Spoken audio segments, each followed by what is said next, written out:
Dr. Bruno will make you a PM&R superstar. A 73-year-old male suffered a stroke 3 hours ago, as reported by his wife. He had a dense left hemiparesis. Head CT was negative for blood. He has been on warfarin for the past 3 months. Which of the following is an exclusion criteria for IV RTPA use? Is it A, age of 73, B, 3 hours since stroke onset, C, head CT negative for blood, or D, his current use of warfarin? Thrombolytics and anticoagulants, not just big words that I use to help me sound smart, but also important topics in stroke management. And also, yes, big words that I use to help me sound smart. So what is IV RTPA? Well, it's intravenous recombinant tissue plasminogen activator alteplase. Whew! It's used in a 3 to 4.5 hour window, meaning you have to know for sure that your stroke symptoms happened 4.5 hours prior. Why? Because there's a significant risk of bleeding and therefore a risk of death. And sure, risk of death sounds like a great name for a heavy metal album, but in the medical world, it's something we'd like to avoid. So how do we lessen the risk? Well, we try and find our perfect candidate. So what do I look for in a perfect candidate? Someone who enjoys long walks on the beach, snuggling with puppies, and has a head CT negative for blood.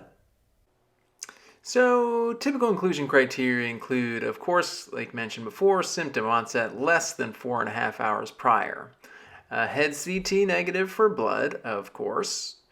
And you should be between 18 and 80 years of age. So this guy just makes the cut.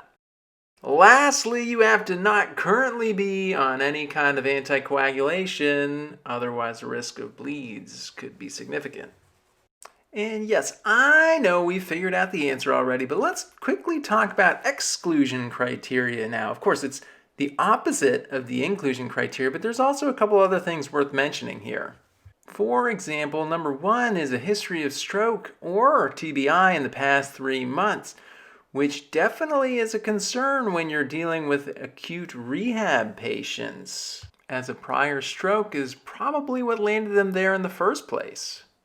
2, a platelet count less than 100,000 is pretty self-explanatory. And then there's number 3. Now look, without fibrinolytic therapy, we can allow permissive hypertension to go all the way to 220 over 120.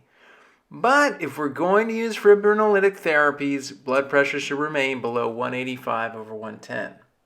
And finally, no need to give it if you're having improving stroke symptoms or this was just a TIA. Avoid the risk. So going back to the question, we now know that his use of warfarin over the past 3 months will exclude him from being able to get IV RTPA. Now see, this guy had a stroke and then showed up to the ER 12 hours later. Because once you start an office marathon, you can't stop an office marathon. No worries. Jim and Pam can get married and you can get a mechanical thrombectomy as long as you're within a 6 to 24 hour window and it's a large vessel thrombotic stroke. So let's finish up by talking about anticoagulation and antiplatelet therapy. What do you need to know about anticoagulation? Don't give it before 24 hours and give it when you're worried about cardiac emboli. And for antiplatelet therapy, start at 24 to 48 hours after ischemic stroke. Easy peasy.